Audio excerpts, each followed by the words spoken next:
Père, d'être venu nous voir.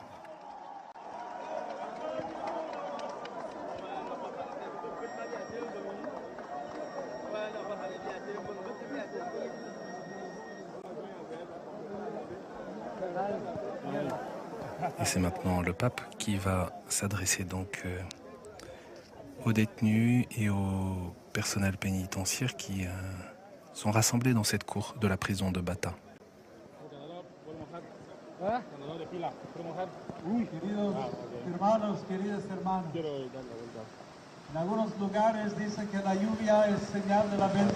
Chers frères, on dit que la pluie est la bénédiction de Dieu.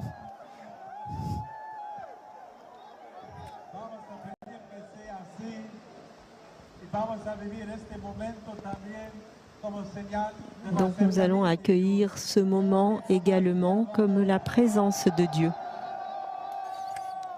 Le pape qui salue la pluie puisqu'il s'est mis à pleuvoir ici.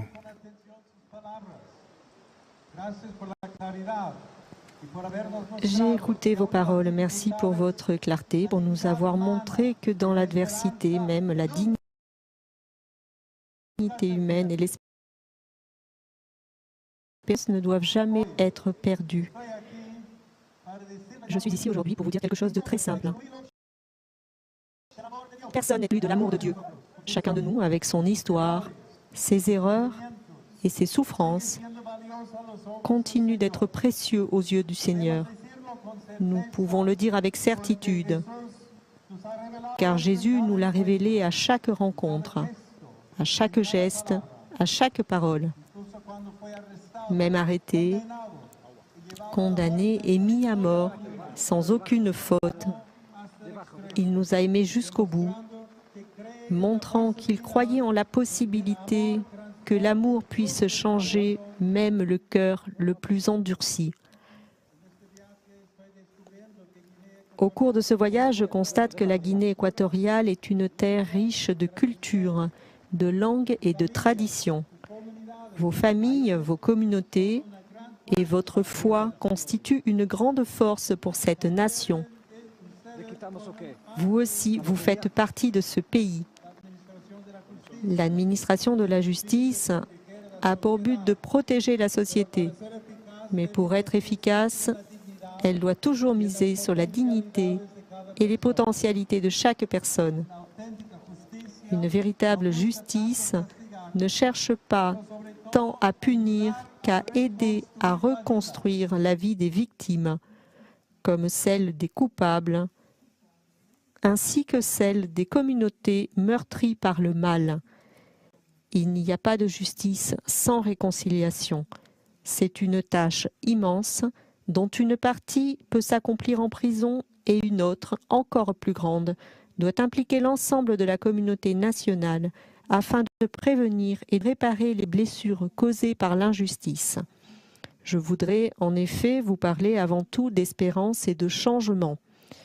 Même si la prison semble être un lieu de solitude et de désolation, cette période, comme cela a été dit, peut devenir un temps de réflexion, de réconciliation et de croissance personnelle. Il faut tout mettre en œuvre, par exemple, pour que vous ayez la possibilité, en prison, d'étudier et de travailler dans la dignité. La vie ne se refait pas uniquement par les erreurs commises, qui sont généralement le résultat de circonstances difficiles et complexes. Il y a toujours la possibilité de se relever, d'apprendre et de devenir une nouvelle personne. Vous n'êtes pas seul. Vos familles vous aiment et vous attendent. Et au-delà de ces murs, nombreux sont ceux qui prient pour vous.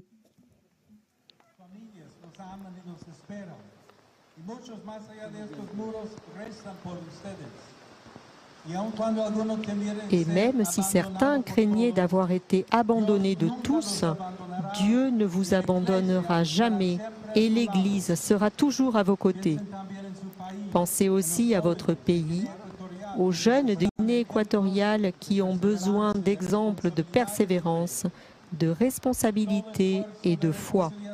Chaque effort de réconciliation, chaque geste de bonté peut devenir une lueur d'espérance pour les autres.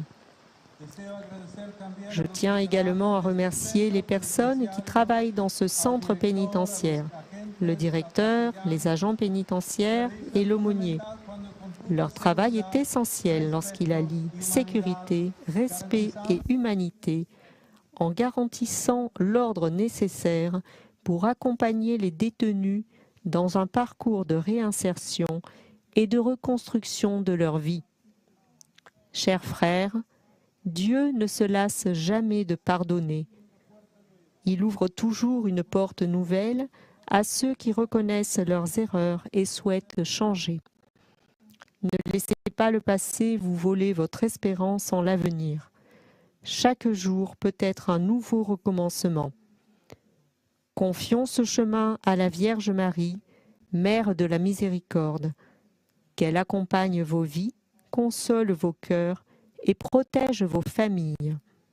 Aujourd'hui, je tiens à vous assurer de ma proximité et de ma prière pour vous et pour tout le peuple de Guinée équatoriale.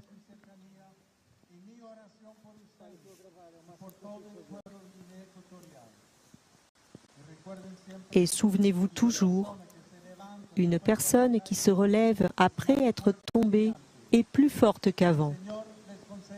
Que le Seigneur vous accorde la paix, l'espérance et la force de recommencer. Merci.